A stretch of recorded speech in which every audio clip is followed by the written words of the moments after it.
നമ്മുടെ ഇന്നത്തെ യാത്രാ വീഡിയോയിൽ നമ്മളിപ്പോൾ എത്തിച്ചേർന്നിരിക്കുന്നത് തിരുനെൽവേലിക്കടുത്തുള്ള കയത്താർ എന്ന് പറഞ്ഞ സ്ഥലത്താണ്.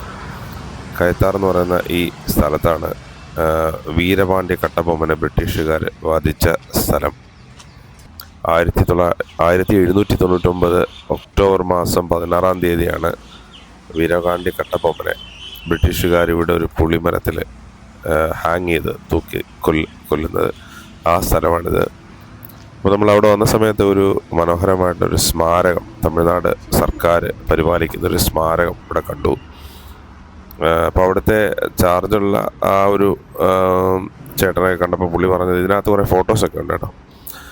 പുള്ളി പറഞ്ഞത് ഇത് കൺസ്ട്രക്ഷൻ എല്ലാം ചെയ്തത് പ്രശസ്ത നടനായിട്ടുള്ള ശിവാജി ഗണേശനായിരുന്നു. ഏകദേശം 30 വർഷത്തോളം അദ്ദേഹമായിരുന്നു ഇത് പരിപാലിച്ചിരുന്നത്. പിന്നീട് അത് സർക്കാരിന് കൈമാറിയതാണെന്ന് പറഞ്ഞു. ഇവിടെ ഒരു പ്രതിമ ഇതാണ്, കണ്ടോ, വീരപാണ്ഡ്യ കട്ടബൊമ്മൻ്റെ ഒരു പ്രതിമ അതാ ഇവിടെ വെച്ചിട്ടുണ്ട്. വെങ്കല പ്രതിമ ഇതിനകത്ത് ഈ ഹാളിനകത്തുണ്ട്. പിന്നെ അതിൻ്റെ മുകളിലോട്ട് പടി വഴിയൊക്കെ കയറി നോക്കി, അവിടെ മുകളിലോട്ടൊന്നും ഇല്ല, അവിടെ ഇങ്ങനെ ഒക്കെ എം ടി ആയിട്ടുള്ള സ്ഥലങ്ങളാണ്. കുറേ ഫോട്ടോസ് അദ്ദേഹത്തിൻ്റെ ആ കാലത്തെ രാജഭരണത്തിൻ്റെ കാലം, അതുപോലെ തന്നെ അദ്ദേഹത്തിൻ്റെ കുറേ അന്ന് ചെയ്തിട്ടുള്ള കാര്യങ്ങൾ കുറേ ഫോട്ടോസുണ്ട്. പിന്നെ അദ്ദേഹത്തെ ഹാങ് ചെയ്യുന്ന ആ ഫോട്ടോ ഒരെണ്ണോടെ ചുവരിൽ കണ്ടു. ഇതാണ് അതിൻ്റെ അകത്ത്, ആ ഒരു മെമ്മോറിയലിനകത്തുള്ള കാഴ്ച. അവിടെ നമ്മൾ താഴേക്ക് ഇറങ്ങി വരികയാണ്. ഇപ്പോഴിതിൻ്റെ നിയന്ത്രണം എന്ന് പറയുന്നത് തമിഴ്നാട് സർക്കാരിനാണ്. ഏകദേശം 30 വർഷത്തോളം ശിവാജി ഗണേശനായിരുന്നു ഇത് പരിപാലിച്ചിരുന്നതെന്നാണ് പറയുന്നത്. പിന്നീടാണ് തമിഴ്നാട് സംസ്ഥാന സർക്കാരിന് ഇത് കൈമാറിയത്. ഇതൊരു തീർത്ഥാടന കേന്ദ്രമായിട്ട് അല്ലെങ്കിൽ ഒരു ടൂറിസ്റ്റ് കേന്ദ്രമായിട്ട് ഒരുപാട് ആളുകൾ വരുന്നൊരു സ്ഥലമാണ്. നമ്മളെ ഈ മെയിൻ റോഡിൽ തന്നെയാണ്. തിരുനെൽവേലിയിൽ നിന്ന് നമ്മൾ മധുരയിലേക്ക് പോകുന്ന സമയത്ത് കയത്താർ എന്ന് പറയുന്നത് നമ്മുടെ ഈ നാഷണൽ ഹൈവേ NH 44 സൈഡിൽ തന്നെയുള്ള സ്ഥലമാണ്.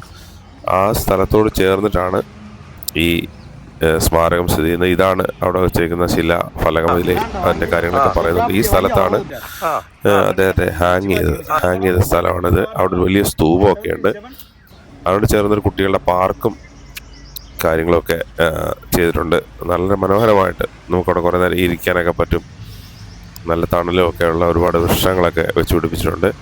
ഇവിടെ നിന്ന് 25 കിലോമീറ്റർ അകലെ തൂത്തുക്കുടിയിലാണ് അദ്ദേഹത്തിൻ്റെ പേരിലൊരു പുരാവസ്തു ആർക്കിയോളജിക്കൽ ഡിപ്പാർട്ട്മെൻറ്റിൻ്റെ പേരിൽ ഒരു റിനോവേറ്റ് ചെയ്തിരിക്കുന്ന ഒരു കോട്ടയും ഒക്കെ ഉണ്ടെന്ന് പറയുന്നുണ്ട്. പാഞ്ചാലക്കുറിച്ചി എന്ന് പറയുന്ന സ്ഥലത്ത്. നല്ല രസകരമായിട്ടുള്ള സ്ഥലമാണെന്ന് പറഞ്ഞാൽ ഞാൻ പോയിട്ടില്ല. അപ്പോൾ പാഞ്ചാലിക്കുറിച്ചി കോട്ടയിൽ അദ്ദേഹത്തിൻ്റെ ജീവചരിത്രത്തെക്കുറിച്ചുള്ള ചിത്രങ്ങളൊക്കെ അവിടെ ഉണ്ടെന്ന് പറയുകയുണ്ടായവർ.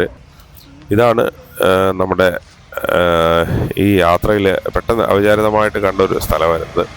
വീരപാണ്ഡ്യ കട്ടബൊമ്മൻ്റെ സ്മാരകത്തിൻ്റെ കോട്ട കയത്താർ എന്ന് പറഞ്ഞ സ്ഥലത്ത്. അപ്പോൾ അവിടുത്തെ ഒരു ചെറിയൊരു വിസിറ്റ് കയറി അതെല്ലാം കണ്ടു. തീർച്ചയായിട്ടും എപ്പോഴെങ്കിലും ഈ റൂട്ടിലൂടെയൊക്കെ യാത്ര ചെയ്യുകയാണെങ്കിൽ നമുക്ക് നേരെ കാണുന്ന നാഷണൽ ഹൈവേ ആണ്. നമ്മൾ മധുരയിലേക്ക് പോകുന്ന ആ ഡയറക്ഷനിൽ തന്നെയാണ്, ലെഫ്റ്റ് സൈഡിൽ. കയത്താറിൽ ഗൂഗിൾ മാപ്പിലെല്ലാം ഇത് കൊടുത്തിട്ടുണ്ട്. അപ്പോൾ എപ്പോഴെങ്കിലും പോവുകയാണെങ്കിൽ ഒന്ന് വിസിറ്റ് ചെയ്യുക. ഇത്രയുള്ള ഈ വീഡിയോയിൽ. Thanks for watching the video. അടുത്ത വീഡിയോയിൽ നമ്മൾ കാണുന്നവരെ നന്ദി, നമസ്കാരം, താങ്ക് യു.